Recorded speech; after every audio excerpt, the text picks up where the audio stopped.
Welcome to the Financial Sense series. I am your host, Judy McCutcheon. I am an experienced financial educator, consultant, and coach. Most of our challenges surrounding money come from things we have been taught and the experiences that we've had with money as children. Studies show that 80% of our mindset around money is formed by age 10. That is why I have created the 30-day money mindset detox program. This program is for the woman who wants to enjoy more freedom to be who she is, more freedom to express herself authentically, and more freedom to live life on her terms. So, if you are that woman and you're ready to take control of your life and your finances, register for my free budgeting workshop coming up on Saturday, and also be on the lookout for my 30-day money mindset detox program, which will be launching soon. The link for the free workshop is in the comment, and that workshop comes up on Saturday. It's a 1 hour workshop. Money is undoubtedly one way for us to turn the dreams we have into the reality we live. It doesn't matter how you think or feel about money. One thing one thing for sure is that you feel stressed out and out of control when you do not have any money. You either master money or it masters you. My guests today are two returning guests. You know, they say once it's nice, you do it twice. We have Gail Marshall, and Gail is joining us from Barbados. She is a risk professional who currently works in the field of risk anal- analytics in Barbados. She holds degrees in economics, mathematics, and risk management. She has also worked in insurance and as well as the financial services industry dealing with capital markets. Thank you for joining me again today, Gail. It's really good to have you. Thank you so much for having me here. And then we have Chantel Maguire.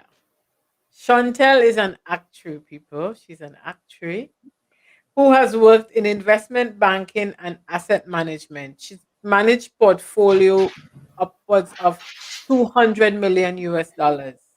She has managed some of the largest pension funds in the US, and most recently, she's been back in Grenada using her expertise in pension fund reforms to assist governments in the region. Welcome, Chantel. And Chantel is joining us from New York today. Welcome. Yes, I traveled back for a little bit. We'll be back in Bermuda soon, 2 weeks. Thank you so much, ladies. Welcome back, and thank you again for being here as we continue the money conversation. This week, we're discussing women and investing. Studies show that women are less aggressive than men when it comes to investing. There are many theories as to why this is so. Maybe it's because we are paid less than men, could be the whole gender pay gap issue. Maybe it is our maternal nature that makes us less risk averse, that makes us risk averse. One thing I know for sure is that we need to get into the game of investing if we are to adequately secure our retirement and build generational wealth. I am very big on women building generational wealth. Very big on that. So, to get right in the Caribbean, and I am sure internationally, we know that women are more risk averse. We are more conservative in our approach to investing, preferring to put our money in low yield savings and fixed deposit accounts.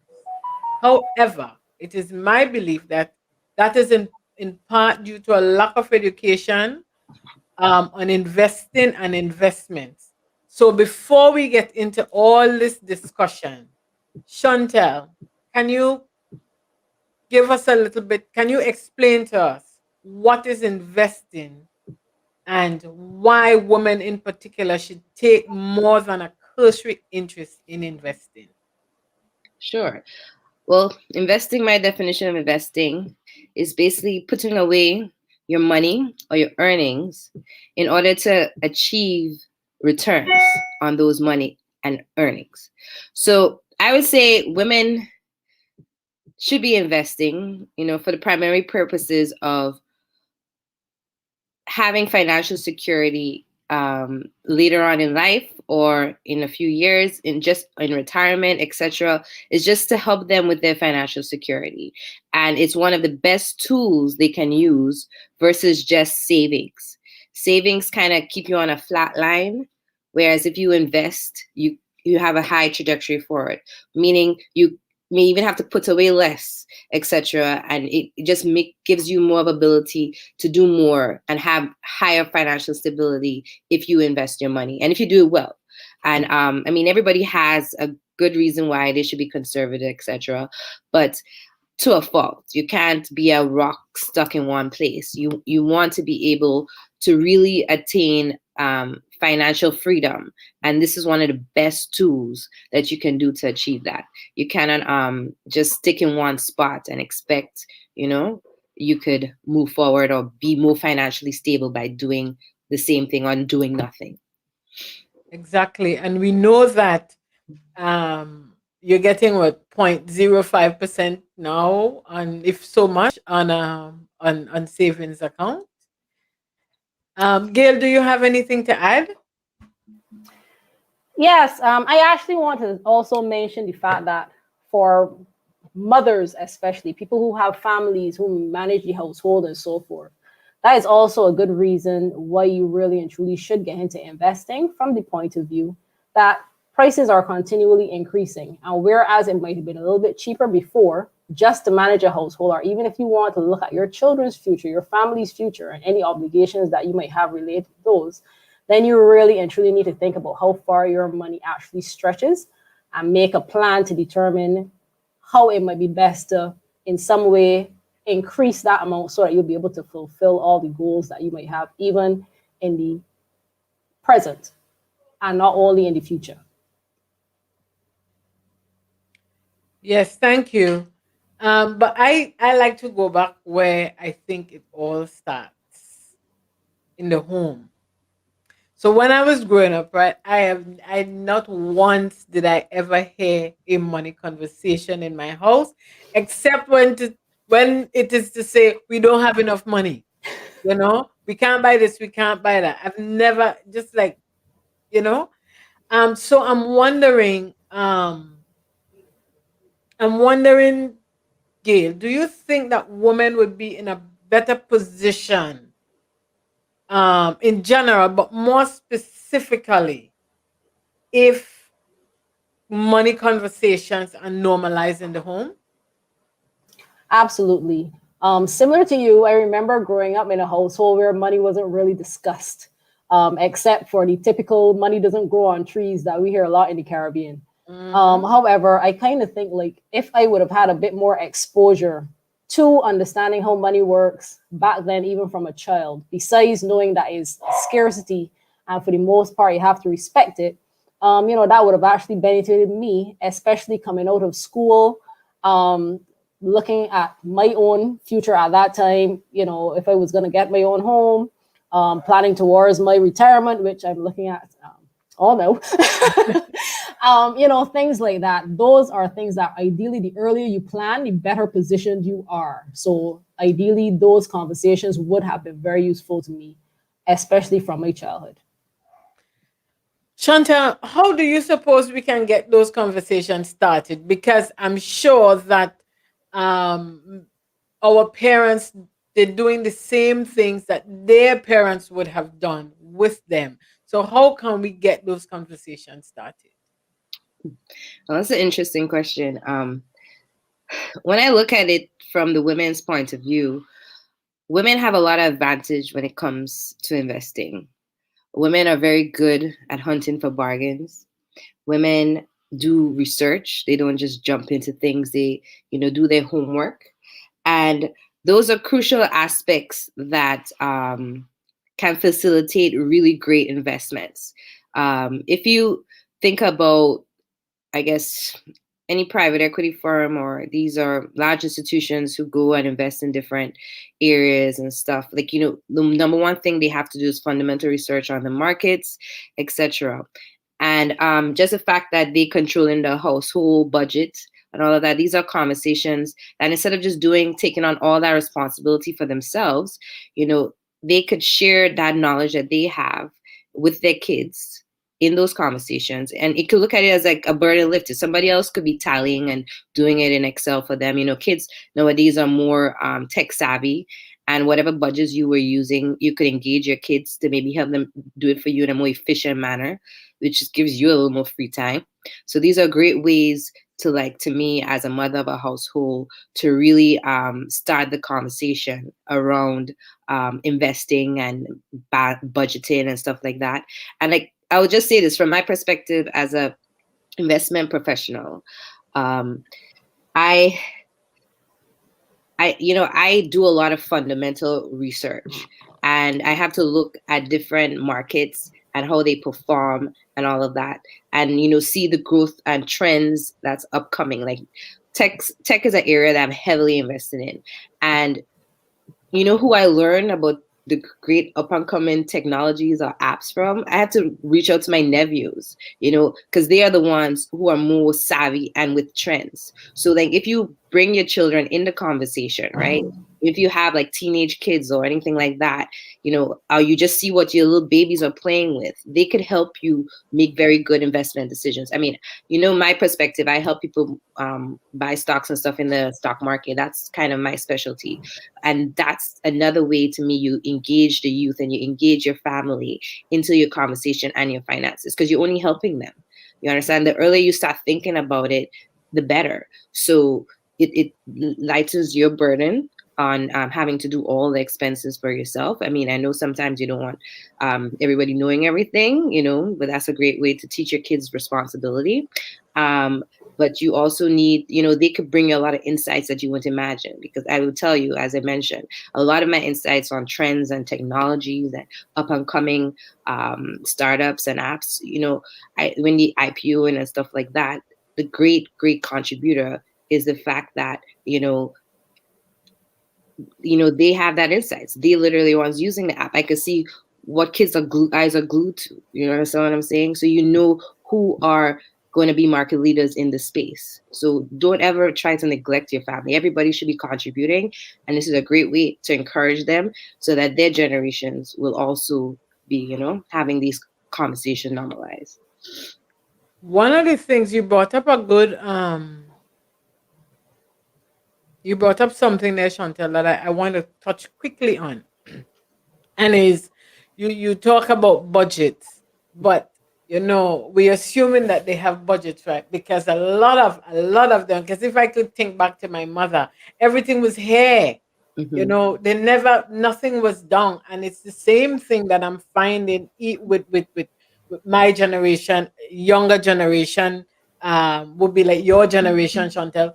Nobody is really um nobody is really putting stuff on paper. The money conversation, this scarcity, this what's the word? The thought of talking about money that makes people so scared just continues and continues and continues from generation to generation. So we have to find a way to really break that so that people start talking about money openly. So, I talk to my daughter about money all the time. I ask her, I mean, I ask her to set up 3 jars, one for saving, one for spending, one for giving, and I ask her about it all the time. I ask her to edit my videos and I pay her to do it, that kind of thing, because I don't want them to be in the position that I was in. And for me, I kind of think that it's where we need to have our young people going. So I just, as you brought up budgets, I just wanted to touch on that After that. quickly. Sure. So unlike first world countries like the US and Europe and so on, and maybe in the Caribbean, maybe Trinidad, Jamaica, Barbados, um, conversations around investments aren't very common. Mhm. I don't hear about investment conversations just happening, right? Um, we don't have certified financial advisors, at least we don't have a lot, who can safely recommend investments. I don't know, besides you, Chantel, of any other real investment professional that we have. So, what are the options for us in the Caribbean, Chantel, in terms of getting into the investment game? Okay, sure. Well, you can always come and talk to me. I shared my email with you, so people can always reach out to me. However, I would say my approach, like coming back home, I lived in the US for 10 years and I'm now returning. Well, trying to, I should say. But I would say that my first thing is to try to do as many workshops as possible to just educate people on the different options there is for them. I don't think a lot of people know they could be in the stock market, where I've spent most of my career. And like to me, that's my biggest hurdle, is just to educate people that you can do it and you can do it yourself. Like, I don't know if you guys were following the news. I mean, I follow business news all the time. I really don't watch regular news, only that. And one of the biggest trends in the investment world right now is the fact that Reddit, which is this app which helps break down stock prices to make it a lot more affordable for just regular investors like you and myself, teachers, anybody who you don't have to have a lot of income or whatever. It really makes the stock prices smaller for you. Don't think you're getting it cheaper. They just do the mathematics, so it works out. You don't have to buy like Amazon for $3,000, which is the regular stock price of the stock. You can buy it instead for $20, so you get a portion of that stock. So this Reddit platform is blowing up in the States because a lot of people are getting into the stock market. I wouldn't advise you to go Reddit route. I have my own thing, but I'm not telling you this is advice. But Reddit, what they have done is introduce a lot of retail investors, as I say, mama shop, just regular people, into the stock market, and it's really been moving the market a lot in the news, right? The other day, I hope y'all heard about GameStop. I think that made national news. Right. So they were responsible for different stocks like going up and down, etc. I don't tell you to jump on these waves. I wouldn't advise that. But my whole point of that is it's accessible to everybody, right? So my conversation on educating people, I think I spend a lot of time on Reddit, and I don't advise you to go to Reddit, right? I mean, you can, but you just get stocks a little bit more expensive than you should. If I think Grenadians have a lot of savings doing these financial workshops. One thing I learned is Grenadians have a lot of savings, so they could allocate a portion of their savings, and they don't need a lot. Like you could start with like $1,000 and still be invested in the stock market. So that's one of the things I need to educate people on, because they think like you need to be a millionaire to get into the stock market and stuff like that. And that is absolutely not true. You start with whatever you have right now to put away. Like you could start with $1,000. I mean, I see Grenadians have like their full salary saved, in just savings, just sitting in the bank and not doing anything with it. You could put 50% of that into your investment account using TD Ameritrade. That's like one of the brokers that I use. I don't use Reddit. I use TD Ameritrade.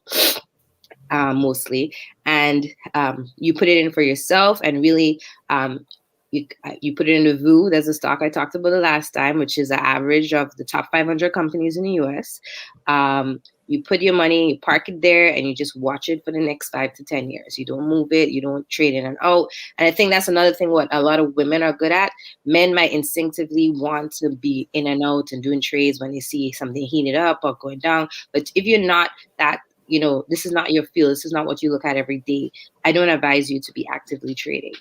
I really do think you should just put your money there, park it, look at it every 5 to 10 years, reach out to financial advisors like me, and as to figure out, okay, when should I really, I want to use my money now. Could you help me when to pull it out? And, because you have to be strategic when to pull out money as well.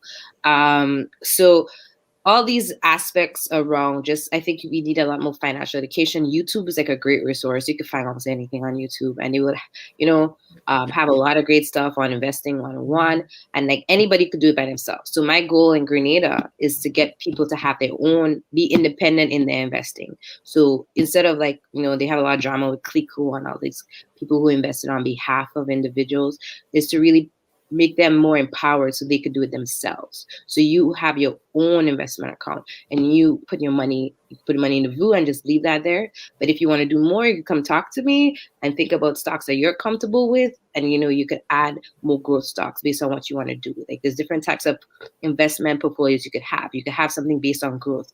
Okay, hey, I want to just, be making as much money. I'm like in my 30s. I, want to try to build my wealth up and, just try to make as much money as possible. You'll be more in a growth account.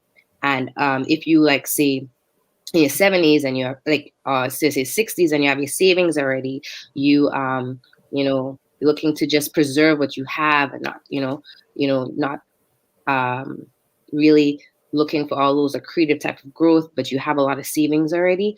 You could be in a stable account, so you can still get like 10% year-over-year gains, etc. But your money is pretty secure. So there's different ways you could invest, and I would say that it could get very complex and complicated, but it could also be very simple. Like if you just stick in like the VU, I tell you, which is just a mix, then you could It's a very simple. Just set up account, just like how you set up any account online. Like set up your email account. You literally just fill out a few forms online, and you have to show them what your probably your what do they show them? Like proof of address, etc. Like maybe two or three things you have to show them, and they tell you all of that, and you could get going on your own investment account.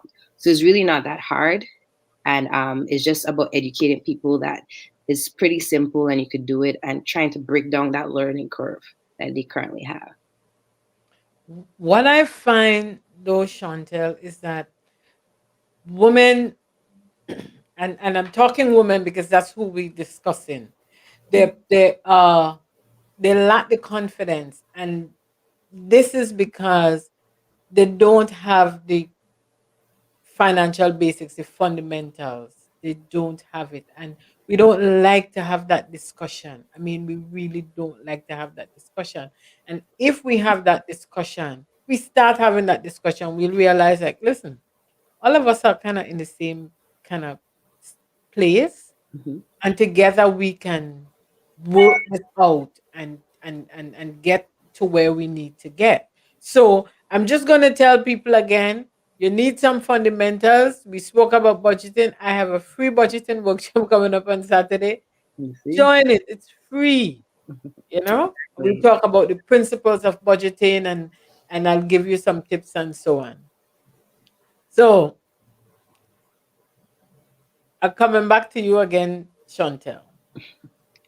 Studies show, and you touched on it, but I'm just coming back again. Studies show that over the long term, female investors consistently outperform male investors, especially when markets are bad.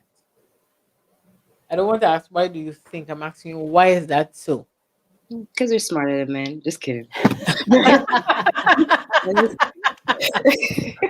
I just think, but the truth of the matter is that same conservatism, that same fear that you talk about, and the fact that they do their research, you know, I think are major contributors to why I didn't even know this was a real statistic, to be honest, but I think is major contributors to why they are successful. Because to do well in the markets, you can be flighty.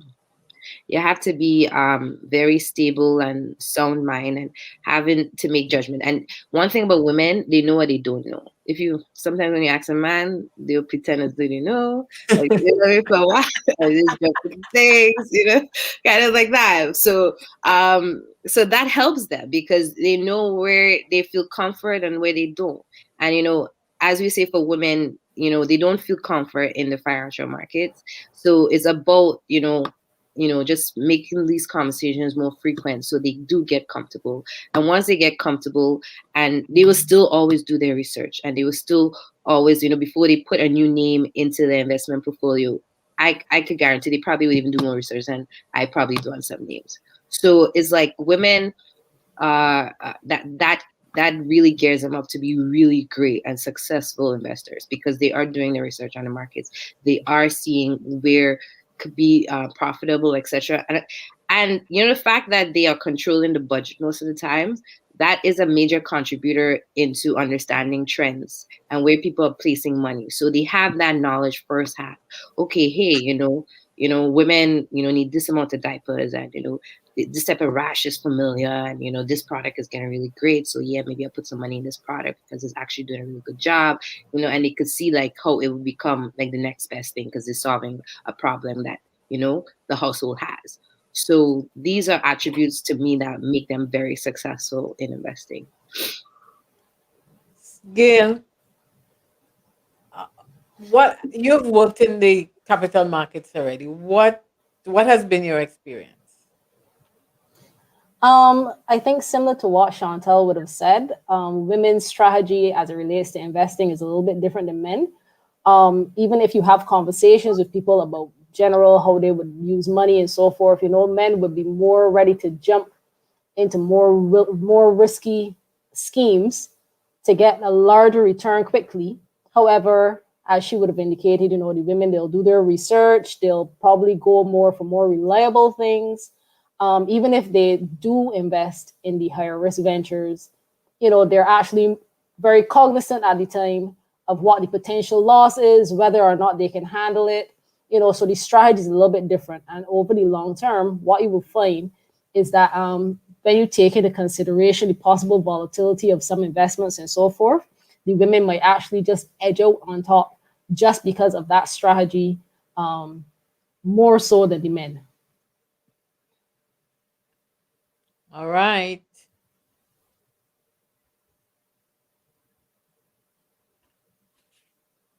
Okay. So I know that what we're discussing is investment, and I know that the women listening and watching, they're interested in one thing. What types of investment products should they invest in? Chantel, I'm directing this question to you. Product should they invest in? Women? Well, Yes, women. Mhm. that's a loaded question because it really depends on a lot of factors. It depends on what level of disposable income you have. It depends on what you invested for. Um, it depends on um, a lot of different factors. So, it's a hard one to answer just blanketly. I mean, like, I think you need to assess your situation. And I would use this opportunity to emphasize the different types of funds that are out there. So I always come and try to explain everybody should be in VU because I feel VU is a very accretive ETF, which is then like an investment fund kind of, right? That, on average, I think will give you 10% gains year over year. So I would emphasize VU again. But if you're looking for something, depending on where you're at and how you answer these questions about how much you have to put away or what is the real purpose of what you're investing for, if it's for extreme gains, if it's for stability, or if it's just, for diversification, etc. Um, Look for a growth portfolio. Like a growth portfolio is something, if it's for growth, you're trying to maximize your gains. This is not all the money you put it at risk. This is just maybe 20% of your savings that you're really trying to see to get the most out of. You could put your money in, like, try to look for some growth mutual funds that are heavy in like technology and these type of stocks that could be a little more volatile, but have trends going forward. And also, or if you're in retirement already, you could put your money, a percentage of your income, into like the VU where you could live off like 10% returns or something like that. It really depends on what you're in, and I would say to look for mutual funds to match what you're trying to attain out of your investment. So if you're really just trying to keep the money stable and just maybe live off a bit of an income, you'll go to more stable stocks that maybe pay a lot of dividends, or you put your money in bonds so you could get like interest rate returns, etc. But if you're looking for something that's like, just really about maximizing your gains, you have like a long time to invest, like 30 years or 20 years or even 10 years is pretty long. Like you put your stuff in like high tech names, etc. And you just park it there and watch it flow. So it really depends. It's really hard to answer that question. I keep saying that, but it depends on what you're trying to do with your money. And blanketly, I would just say put some money in VU and park it there for 10 years and look at it. I mean, that would be my fallback strategy. And I guess it depends on the reason for investing, eh? Yeah. Whether it be to for retirement, but building and so on. So Even whatever if the you reason pay for is, your child's college tuition, like if you have 10 years to save up to pay for it, you could create an investment account just using that. But you want a lot of growth, right? So you could wave with the markets, when they go up and down, but you could still be in like heavy tech or heavy climate change or all these type of stocks that are going to be accretive in the next 10 years, and watch your fund grow heavily, being in this growth portfolio, just so that by time you realize that, I know, as 5 years pass, hey, I really don't have that much left to save, and then you can reduce the amount you put into your savings because you're seeing your portfolio grow so much. So it really depends on what you're investing for, so the reason why. okay. So ladies out there, I'm just telling you, I am going to be engaging Chantel to put some money somewhere for me. I don't intend to retire, but I mean, by 70, I really want to be living fabulously. So, yeah. Gail, I'm going to ask you, do, I mean, like, what do you think we have available in the Caribbean for us in terms of investments? Right. Okay. So as Chantal would have mentioned, it kind of depends on a lot of factors. Mainly, I would think in terms of what your goals are. What are you raising the money for? Are you saving towards retirement? Are you saving towards college tuition? You want to build a house? So all of that information would tell you, for example, how much time you have, how much money you might need as an initial investment. But you would also need to look at how much risk you are willing to take on, because that is also um, very important. As we would have mentioned earlier, women tend to be a little bit more risk averse. So you might find that they might go for things like the mutual funds that Chantal would have explained. We probably have quite a few of them and varying options in terms of the different risk levels, um, which, of course, the higher risk will give you a higher return. If you want a fixed amount of money, for example, in a particular period of time, maybe you might want to invest in a savings product or like an endowment fund or something like that, where you expect that in 20 years you're going to get this fixed amount of money for this particular time. So there are a lot of options available here that you may want to consider. Um, you can invest in bonds. There are government bonds, savings bonds that might be issued by the government. Um, as I said, it depends on the amount of risk that you want to take on. You can do stocks, which you can actually, as Chantel would have mentioned, you can live off the dividends, you can watch them trade in the Caribbean. I don't find that those move the way how we would like. However, it's still a consideration, especially if dividends are issued, that you might want to put into your actual portfolio of investments. And it might be something that's also made available to persons, especially who might be working with companies that issue stocks. So it'd be a little easier to get to without actually having to go through a process of, going and finding some sort of professional to advise you and so on.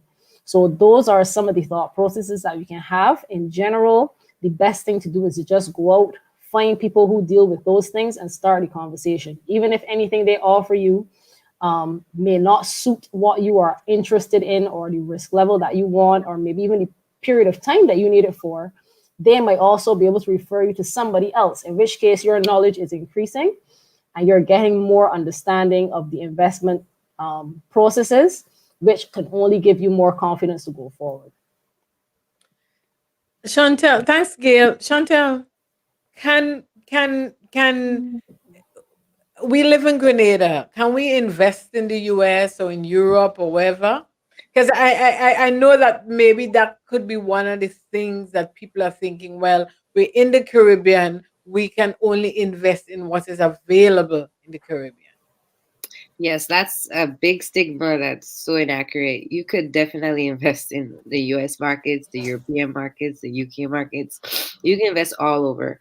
And I mean, I primarily focus on the US market. So a lot of what I will speak to there. Like, for instance, as I say, you could go online as a Grenadian, go online, just go to tdameritrade.com and look for, opening a brokerage account. And you just literally put in your details and send them the information they require, all via email. You can do it all on email. And you open an account within a month or two. You'll have an account with the money in it, ready to trade. All you have to do is wire in the funds from your local bank to TD Ameritrade in your account. The account is yours, so it's just like another bank account where you could just like buy and sell stocks. That's literally what it is. And I believe you could do this also for the UK markets, the European markets, because TD Ameritrade is a world company and is in a lot of jurisdictions. So you could do that in all the different markets. So it's very accessible to us outside of the US. I would say I use TD Ameritrade, but some other ones, like I was trying to use Interactive Brokers, but they have a lot of higher fees for international. So those are things to be mindful of if you're going with somebody else, or just in general, learn about the fee structure in these things. Sometimes they charge per trade. Sometimes they charge just on a monthly basis, etc. So, it's good to know how, just like how a bank charges you for having an account sometimes, like, it's like a bank account, I get you charged $23 from Quad Bank every month.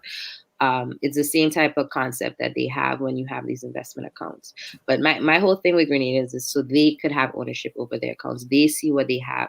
So unlike with the Clico debacle, where you're literally just passing your money over to somebody that you have no control over, this is not the situation. This is like your personal bank account, which is like the investment account. So there it is accessible.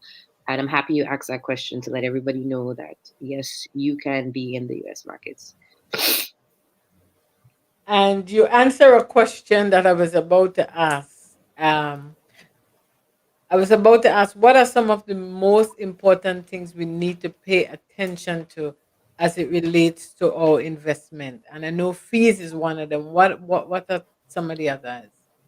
Well, fees and obviously the level of risk you're taking on, that's number one. Like you wanna I know timing of your investments, like this might be a little controversial topic for Caribbean people, but actually no, based on how regulations going nowadays. But like the last 2 days, there's been a frenzy with marijuana stocks, right? And this might be something you wanted to invest in. So you need to be frugal about when to buy and when not to buy. So a lot of things in the market, like when you're investing for yourself, even I had to think through this myself. As a financial professional, you need to be really stable and of sound mind when you're getting into a name. For instance, the marijuana stocks went up like I think 60% yesterday. This was a stock I thought, this was an area I thought was going to be very hot. I was tempted to go buy because I know I believed in the space and all of this, but it went up 60%, which was ridiculous. I don't know why it went up and all of these questions I had. And I was thinking, okay, maybe I should get in because, I like the name, I like the space, even though I haven't done the research like I wanted, like fully fledged them out, the names. Maybe I should just get into some. And I would tell you, don't do that. When markets are heat and you see stuff going up like crazy, don't do that at all. Go based on your research and your names. Go based on, how their earnings are doing compared to its competitors. Really understand the markets before just jumping in because everybody is going into a name. And because I live by that philosophy when investing, I did not jump into the name. Even though I love the market, etc., I know I didn't do enough research. So I left the name alone. And you know what happened today? Is back down 40%. So you would have jumped into that name and then lost, you wouldn't have made any money from it. So you really need to do your research when you're going into these individual names. When you think about VU, it's a little safer because there's every stock there. So you don't get that level of volatility as you will when you go into individual name. So I would say those are things to be mindful of. Is don't buy when stocks are up, ridiculously. That's not the time to buy. That's the time to sell, right? And when stocks are down, um, is not the time to sell either, right? I know when you went through the pandemic, the whole market crashed, like a lot of stocks were down like 50% last March and stuff like that. People panic. They had a bunch of redemptions, which mean people pulling all their money on the markets. And I honestly think that was just the worst decision you can make. When markets drop like that because of pandemic, they're gonna go back up. And at the end of the year, what happened? They all went back up, right? So you really need to have this, what's it called? Self-discipline when you're investing in the market. And know you're not investing for today or tomorrow. You're really looking for long-term gains. That's the safest way. What about cryptocurrencies? Is that a volatile thing? Is that a thing? Is that, I mean, that's kind of like trending now. It is. And cryptocurrencies is, in my opinion, I don't love it. Um, I do say it's giving me a lot of attention, makes me want to do more research. But let me tell you my thoughts on cryptocurrencies today. So my cryptocurrencies, I think they cannot be adapted easily because they allow for a lot of money laundering, right? There's a reason we have a whole financial system how it's set up with the banks and all of that. And because the banks can track people's salaries, they could track how much they make, so much money they're spending, and then they could you could run down people who are doing a lot of financial fraud.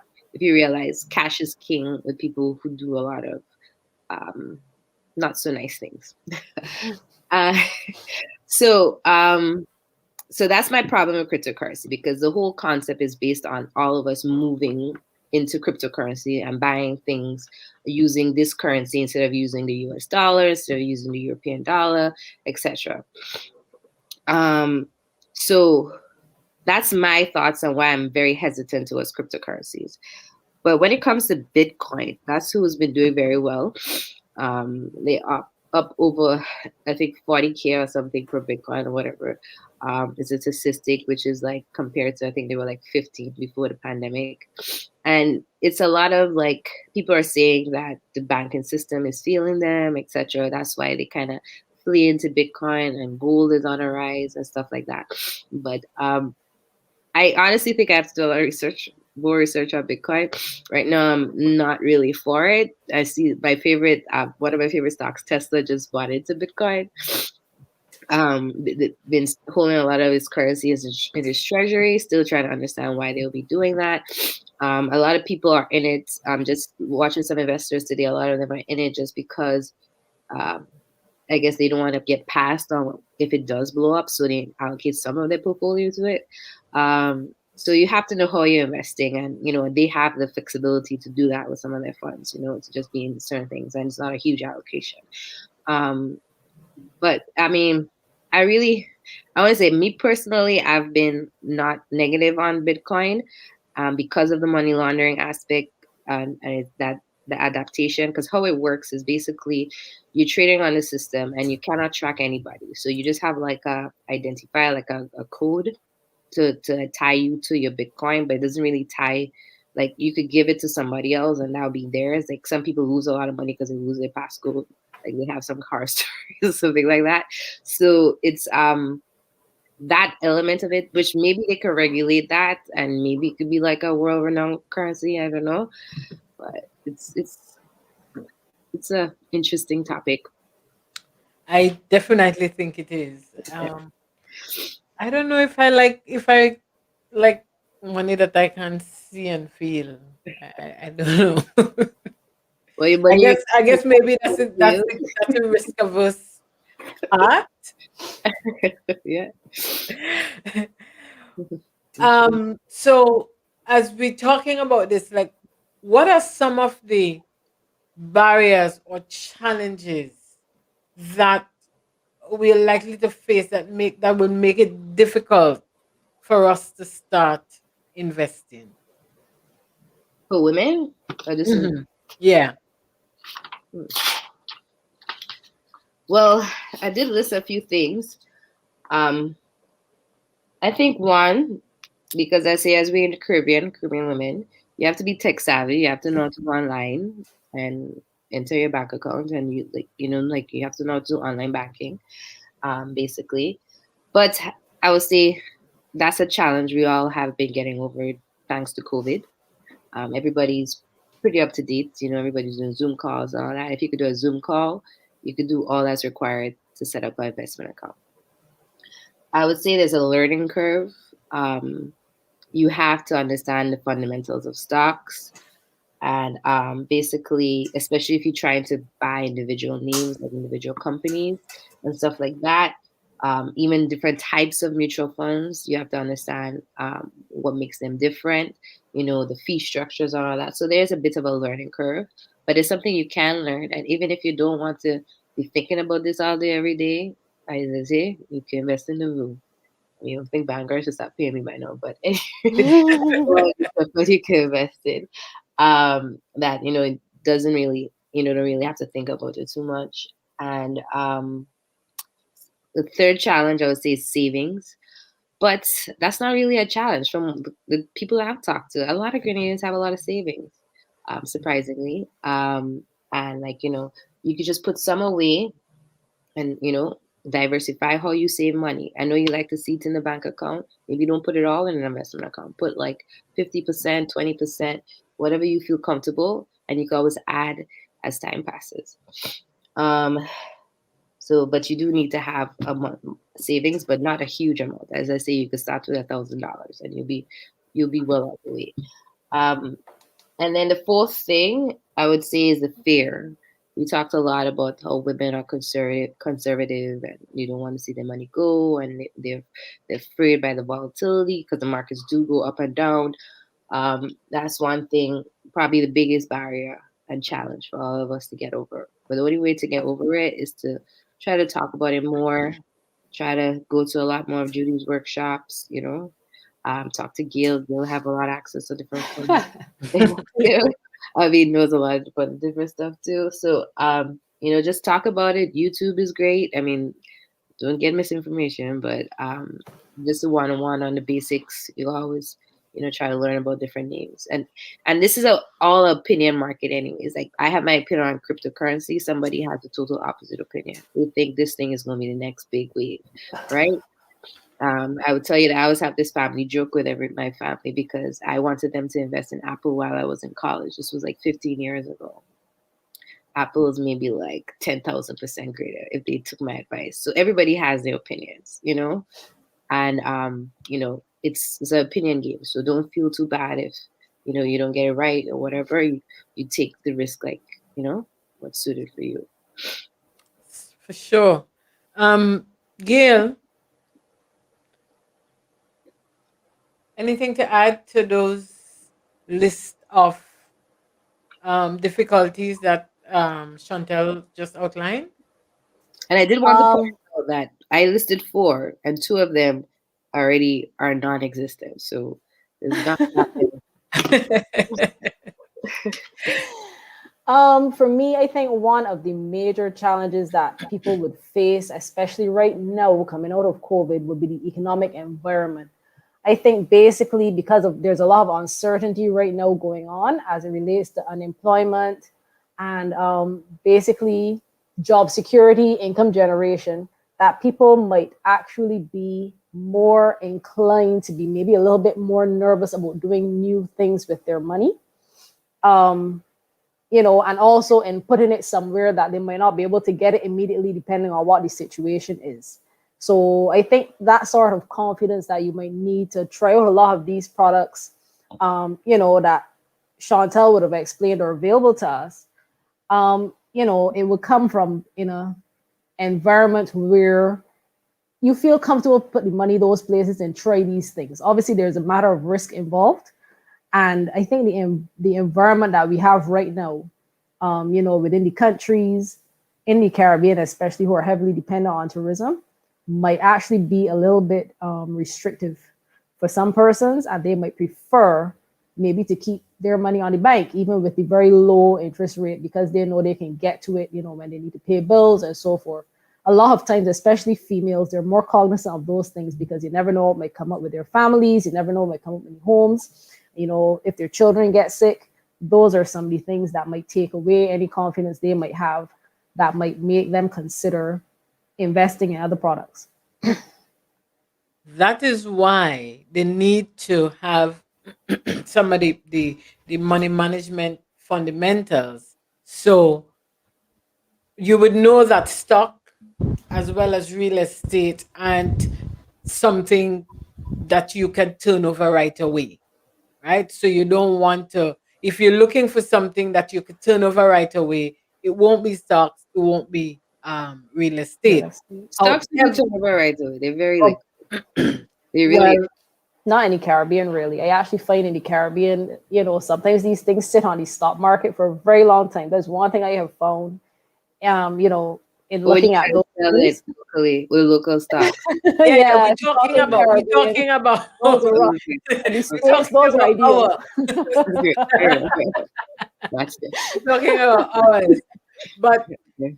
that is why you need to have, when you're talking about money management, you're talking about having your different accounts and your emergency, your fund for if, I mean, for if something goes wrong, like you lose a job, you may be out of a job for 6 months to a year. Make sure that you have your not your salary, but actually your expenses put away, that kind of Yeah. thing.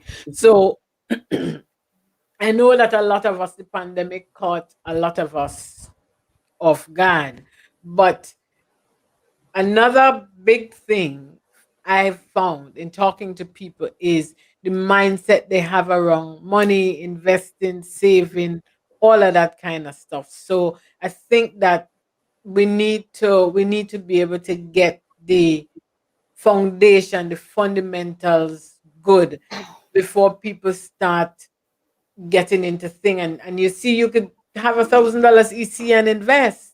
You don't need a big amount of money to be able to invest. There are some things here, and I think, and I'm not too sure.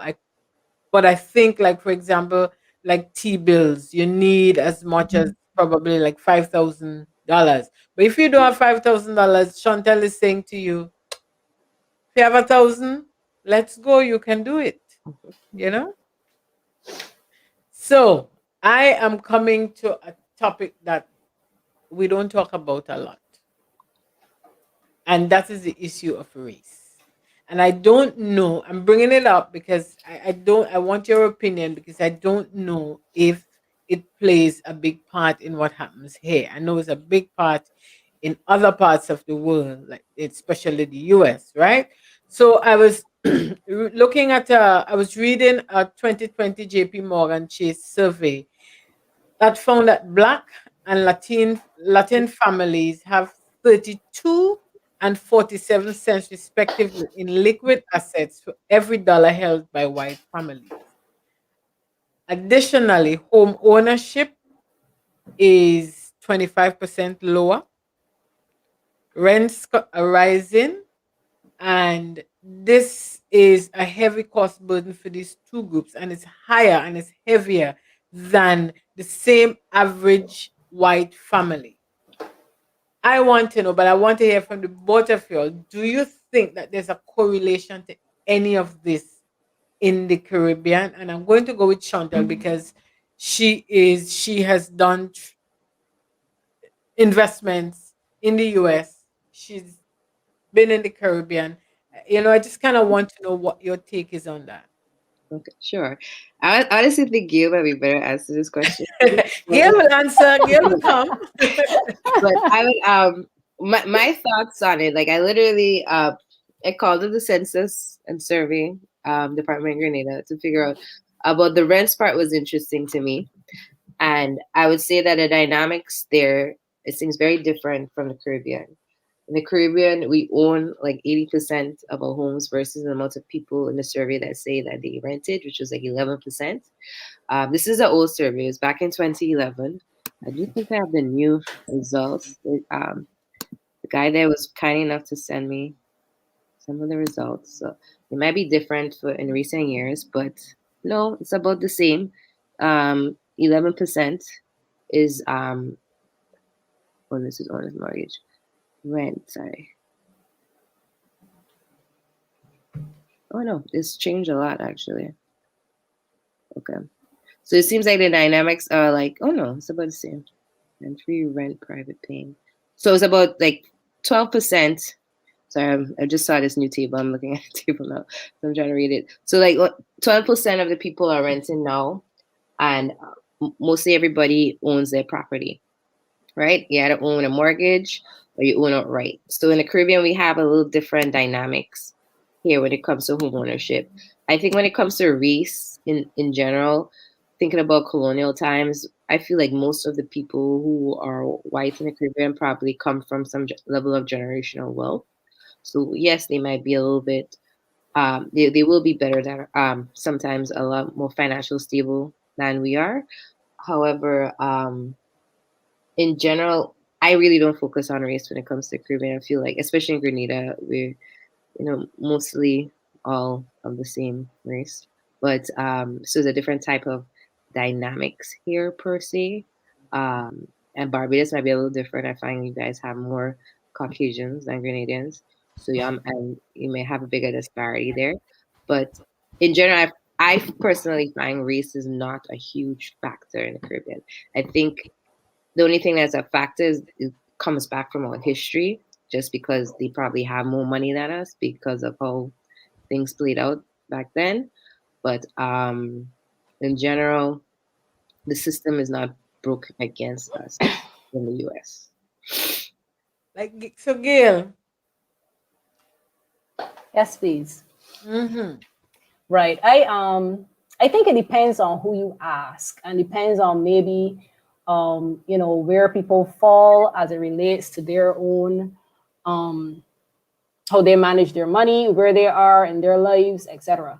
And the reason I'm saying that is because you probably find that there are a lot of Black people who own their own homes or who actually have mortgages for homes. However, depend in the lower brackets, I guess, or even sometimes in the middle income brackets, you might find people are actually more comfortable, generally Black people, with paying rent simply for the fact that it's not a 30-year debt that they have being held over their heads. So even though the rent payment could actually be more or less on par with what you pay for a mortgage, so you're more or less making the same monthly payment. There are a lot of people who actually feel a little more comfortable with the rent because they don't have to owe anybody for 30 years. They say they have a little more comfort in knowing that they don't have responsibility for certain things that will fall on the landlord for their money. But the fact of the matter is, what I have found, this is just my personal opinion, is that in general, maybe because of the same generational wealth that Chantel spoke about and more or less their backgrounds and where they would have come from, most white people probably are just willing to take longer term financial risk than Black people because, we would have come from situations where, well, mostly coming out of slavery, where money would have been scarce. In most part, it would have come from some level of poverty or dependence. In which case, when you have your own independent money, you kind of want to hold onto it to make sure that when you actually need to spend it, you have that there as opposed to having it tied up in certain things. I think also the potential loss of a house is scary to a lot of people because if you don't pay your rent, I mean, yeah, you'll have to move, but you can find somewhere else to live. If you start paying for your house and you lose your job or something like that, midway, you can lose your home, and that is scary for a lot of people because obviously it's a lot of money and it's a big risk for them. So that is something that I think comes out when you see a lot of those things. And I think another thing that you can see it coming out in is when you look at businesses in Barbados. Many Black people actually own small businesses, and what you might find in a lot of cases, I'm not sure if maybe it is maybe their education or how they understand how businesses work or whatever. Because as we would have mentioned earlier, there's not a whole lot of education of literature and so on available to persons who might be thinking of those things.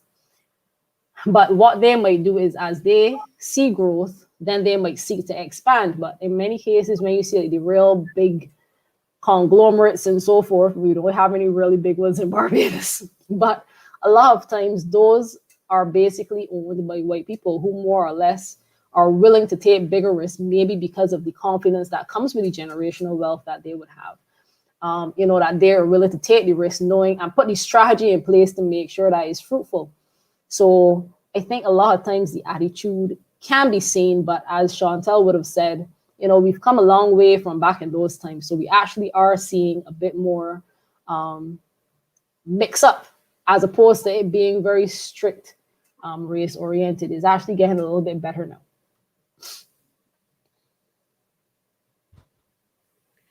I want to follow up on exactly what Gail was just saying there, right? And I want to circle back to question two and the survey by JP Morgan Chase, right? That survey showed that affluent Black and Latin women who were investing got a start by someone who established a savings or investment for them as a child. Now, what I found out is that in the Caribbean, we buy expensive gifts for our kids, and I'm guilty of that. And when it's time for university, many of those kids have to get a student loan and they put themselves in debt or they put themselves at the mercy of the person who has to give out a government scholarship. It's not that I don't support gifts for children. I do. I have two, I buy gifts for them. I do, however, think that there should be a balance. And as a race, I think we need to start setting our children on a path to success by having money conversations, teaching them about investment. When the child christen and the people bring the money, put it into an investment account rather than spending it to buy clothes for them. So you start setting them up on a path. And I know that we need to do it with boys and girls, but I am saying especially our girls. So I'm going to ask you all, because this is the we're going to wrap up shortly. What are your thoughts on this? Well, I would re-emphasize that this always needs to be a conversation, right? Um, Insurance can help you in many ways. And the quicker you get them involved in your finances, I mean, you don't need to know everything.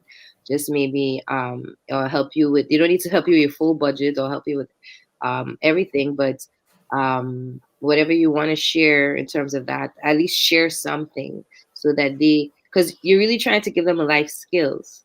Um, one of the last companies I worked for, one thing they did as a financial institution was they went to a lot of underprivileged neighborhoods, and they would do like financial workshops, just showing them how to budget and all these different things. And I really love that. I mean, I love working with kids. Like in Grenada, I try to do a lot with kids as well. And so I did that, and it was so fruitful, and it's so helpful to these kids too, who probably are living on paycheck to paycheck and don't understand why things are how to balance money, or they don't have conversations at home about money, etc. And if they do have it, it's only something negative. So it's it like these avenues is just something you just need to, this is just a life skill you just need to teach your children. And that was one thing that my financial institution thought was crucial. Like they would give you time off, so it's as if you were working, to just go and sit with the kids, and you get paid to do it. Is literally volunteer work, but they would pay you the same work hours to go in there and do that. And I think they give you like maybe like 10 hours a year, or something like that, to do stuff like that. So it's just so crucial to just make sure the conversation is started and start as early as possible. I work with kids that were like 5 and 6 years old. Like that's how early they were doing these financial workshops and having them doing little budgets, and paying them buy a car and they get stuff like that. It's really cute and fun things that they made them do, but it just gives them the life skills that they need, and their parents might not even be able to teach them, etc. So it's like, even if you don't know as a parent, you know, there's there's always different workshops and different things. You can start an initiative, etc.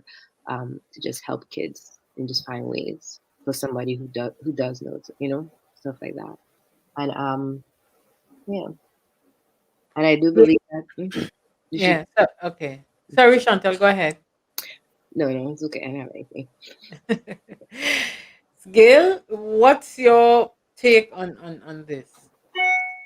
I actually was thinking about like your question, and honestly, there are so many examples that I could think about, different examples of persons who more or less they're trying so hard to give their children a life that they didn't have, that they will give them certain things before they make payments like car loan payments, rent payments, other things that are more considered necessity. So, they end up having the bailiffs after them and so on, just so they can give their children things. But I mean, in my mind, exactly what Chantel said, they're life lessons that you're teaching. And that is actually a very bad one, where you are more or less showing your children and basically enabling an environment, suggesting that your wants are more important than your needs. And that starts off in a very bad way. So I definitely think it's important to show children from childhood, that they need to value money. They need to understand that it's not easy to get. Maybe even start from a point of view of, maintaining a piggy bank, putting little money away and basically saving it up. And also the importance of fulfilling obligations, which will help them when they become adults.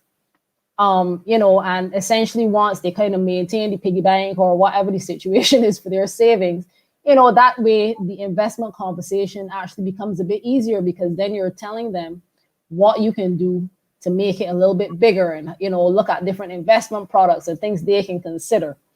As a child, really and truly, or as a young person, your risk exposure is a lot less because mommy and daddy are going to be helping you anyway. So you can actually invest more comfortably than your parents who have responsibility. So, the discussion is very important at that stage and also in building the confidence that they will need to do it as they become adults. And I also believe that this is something that needs to be part of the life skill curriculum at schools, because like Chantel was saying, there will be some families who the parents won't be able to talk to the kids about this kind of thing. If we get it in schools, if it's in schools from KG1, from kindergarten, then it becomes a normal thing. I was reading somewhere where it says rich people teach the kids. No, no, we teach our kids A, B, C, D, E, F, G. Rich people teach the kids, if you have 10 businesses and you sell one, how much you have left. So it's just a difference in how we give the information, and we give information based on what we know. So if schools could really make this something that is part of the curriculum, and as a matter of fact, economies in the long run will be better off for it, way better off for it, because you won't have a lot of people being dependent on the system. You'll have a lot more independent people. So one last question. Well, it's not really a question, right? It's just asking you, do you have any more tips to give our viewers about investing and, well, whatever tip?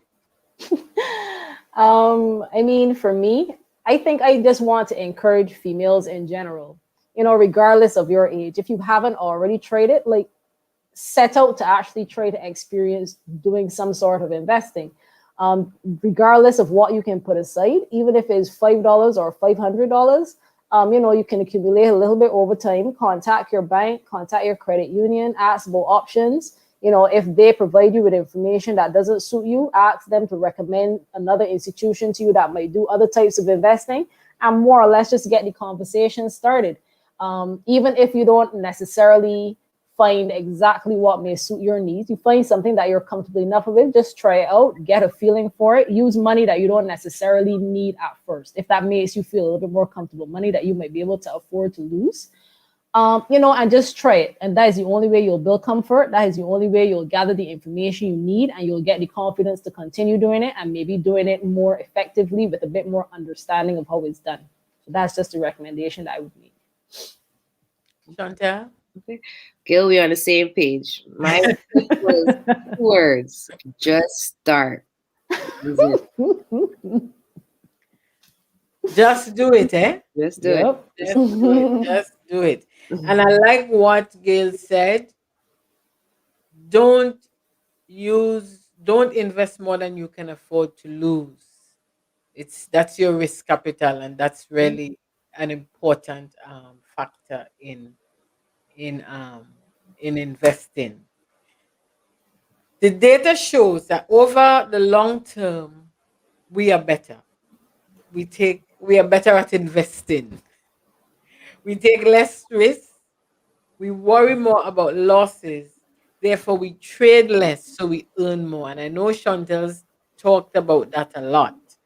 Um, Use logic, plan carefully, and execute those plans intentionally. Pay attention to how you allocate your assets. Know what your goals are and distribute your assets to suit your goals. Investment is a long game, right? You have to be in it for the long haul. Start talking to your kids about money. The younger they are, people, the better. And this is how we start creating wealth within our community. But first, we must get our fundamentals in order. And there's help.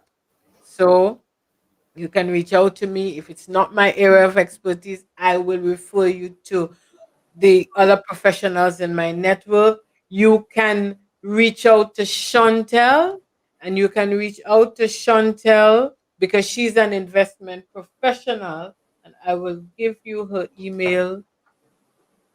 I'll put up her email before the show is done. Um so thank you, Gail, and thank you, Gail and Chantel, for being here, for joining me today. We have one more week left. And if you give me one quick second, I will put up Chantel's email for you. Give me a minute. All right, there is Chantel's email on the screen. So thank you, Gail and Chantel, for joining me today. So we have 1 week left. 1 week left in the series. 10 weeks just went by. Time really flies when you're having fun. I can tell you that. And next week, we'll be talking about money and relationships. I've had a lot of requests to talk about money and relationships. So I'm going to end the show on money and relationships. The guest for the last show will be a guest from the first show. So I'm looking forward to seeing you join us as we wrap up this 10-part series. Again, this has really been a really good a show with really great information, great nuggets. You want to know more about investing, how you can invest. It's it's on the screen. It's on the screen. The email is on the screen. If you look, it's scrolling across the screen at the bottom. in the bottom, or I will give it to you. That's one of the viewers saying there's no email, but I'll send it to her. But it's across the screen, but I'll send it to her. This really has been a really, really good show with great information. So I'm hoping that the women watching, or even the men, take take the advice, do some of the things that were suggested by these two um, professionals, because they know exactly what they're talking about. So please reach out to Chantel. And don't forget, yes, Chantel is on LinkedIn. I will also let me before I end, I'm just gonna put Chantel's LinkedIn here for you right now. Right now, I'm going to put it so that you have it. I'm going to put it in the chat,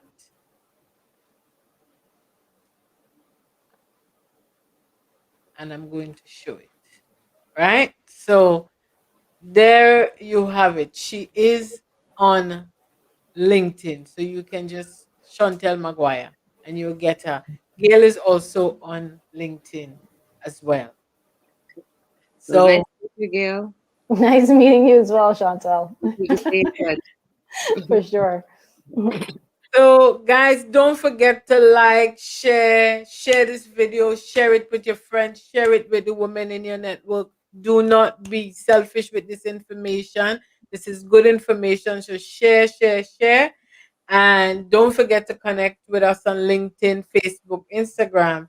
And please subscribe to my YouTube channel. All the other videos, all the other shows that we did are on my YouTube channel. So I am Judy McCutcheon. Thank you for joining us today.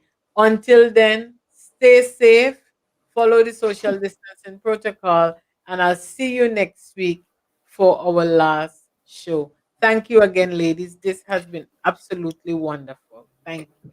Thank you, Julie.